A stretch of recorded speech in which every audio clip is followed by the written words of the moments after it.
l'image a cette force exceptionnelle qu'elle peut produire ce que les critiques littéraires appellent un effet de réel. Elle peut faire croire, elle peut faire voir et faire croire à ce qu'elle veut faire, à ce qu'elle fait voir.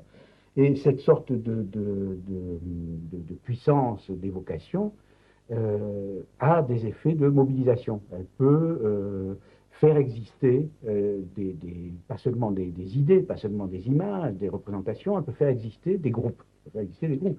Alors, il y a un autre exemple que prend Patrick Champagne dans son texte, c'est la grève des lycéens des années, je ne sais plus, il y en a eu tellement, grâce à Dieu, bon, c'était une des grèves des lycéens. Et bon, c'était un petit événement enfin, dont le traitement illustre parfaitement tout ce que je viens de dire.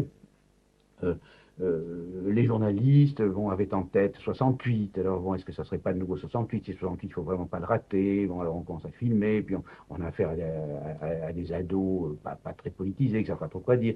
Alors on crée des porte-paroles, les porte-paroles se prennent au sérieux, etc. Bon, et de fil en aiguille, bon, la télévision qui prétend enregistrer, enfin qui prétend être un to record, enfin comme on dit, d'être un instrument d'enregistrement, bon, devient un instrument de création de réalité. Bon, elle fait voir, elle fait croire, et alors ça conduit à des choses extrêmement importantes. On va de plus en plus vers des univers où le monde social est décrit, prescrit par la télévision. La télévision devient en quelque sorte l'arbitre de l'accès à l'existence voilà, sociale et politique. C'est des gros problèmes de la politique, c'est de savoir comment imposer des principes de vision du monde, toujours les fameuses catégories, imposer des lunettes telles que les gens voient le monde selon certaines divisions et disent ce qui est important, s'opposition entre les jeunes et les vieux, ou les étrangers et les Français, etc. Bon, cette opposition, ces principes d'opposition, on les impose et on fait des groupes.